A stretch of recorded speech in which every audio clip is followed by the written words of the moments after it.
لوگوں نے پوچھا یا رسول اللہ کون سا اسلام افضل ہے؟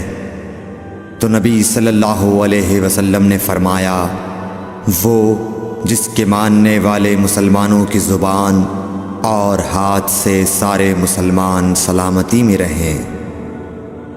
صحیح بخاری حدیث نمبر 11۔ بسم اللہ الرحمن الرحیم۔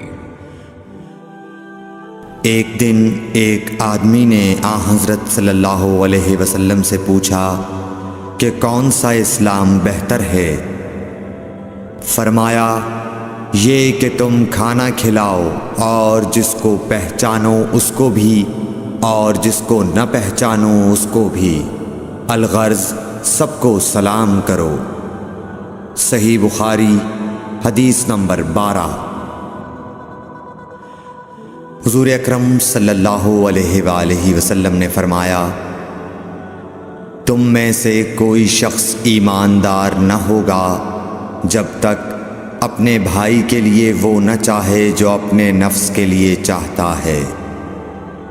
صحیح بخاری حدیث نمبر 13۔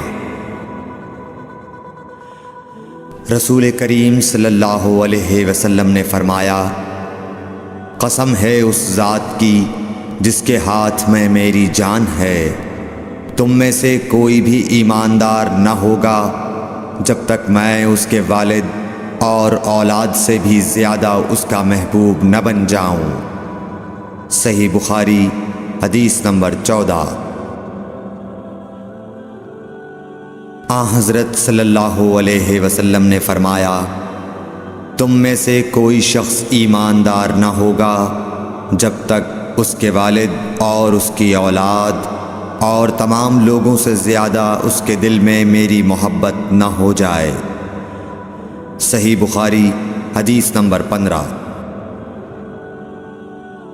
نبی کریم صلی اللہ علیہ وآلہ وسلم نے فرمایا 3 خصلتیں ایسی ہیں کہ جس میں یہ پیدا ہو جائیں اس نے ایمان کی مٹھاس کو پا لیا۔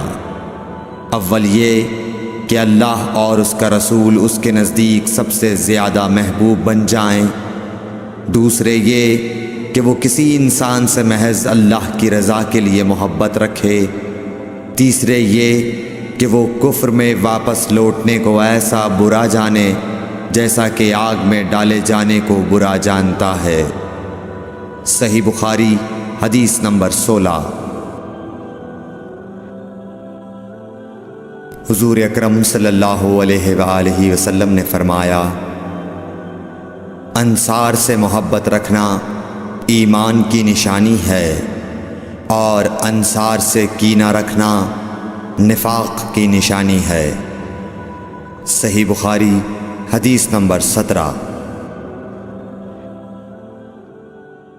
رسول اللہ صلی اللہ علیہ وسلم نے اس وقت جب آپ کے گرد صحابہ کی ایک جماعت بیٹھی ہوئی تھی فرمایا کہ مجھ سے بیعت کرو اس بات پر کہ اللہ کے ساتھ کسی کو شریک نہ کرو گے، چوری نہ کرو گے، زنا نہ کرو گے، اپنی اولاد کو قتل نہ کرو گے اور ناعمدن کسی پر کوئی ناحق بہتان باندھو گے اور کسی بھی اچھی بات میں اللہ کی نافرمانی نہ کرو گے۔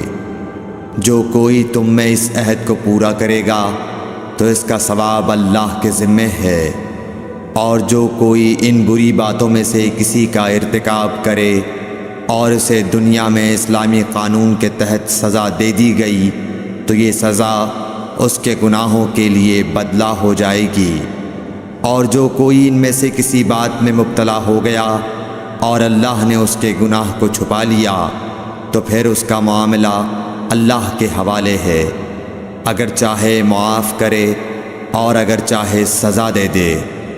عبادہ کہتے ہیں کہ پھر ہم سب نے ان سب باتوں پر آپ صلی اللہ علیہ وسلم سے بیعت کر لی۔ صحیح بخاری حدیث نمبر 18۔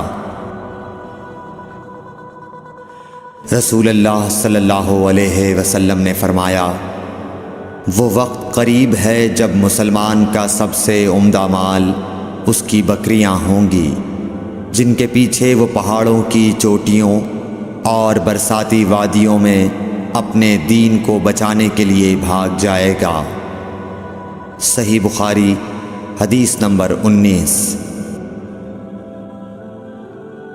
رسول اللہ صلی اللہ علیہ وسلم کسی کام کا حکم دیتے تو وہ ایسا ہی کام ہوتا جس کے کرنے کی لوگوں میں طاقت ہوتی۔ اس پر صحابہ کرام نے عرض کیا کہ یا رسول اللہ، ہم لوگ تو آپ جیسے نہیں ہیں، آپ تو معصوم ہیں اور آپ کی اللہ پاک نے اگلی پچھلی سب لغزشیں معاف فرما دی ہیں، اس لیے ہمیں اپنے سے کچھ زیادہ عبادت کرنے کا حکم فرمائیے۔ یہ سن کر آپ ناراض ہوئے، حتیٰ کہ خفگی آپ کے چہرہ مبارک سے ظاہر ہونے لگی۔ پھر فرمایا کہ بے شک میں تم سب سے زیادہ اللہ سے ڈرتا ہوں اور تم سب سے زیادہ اسے جانتا ہوں، پس تم مجھ سے بڑھ کر عبادت نہیں کر سکتے۔ صحیح بخاری حدیث نمبر 20۔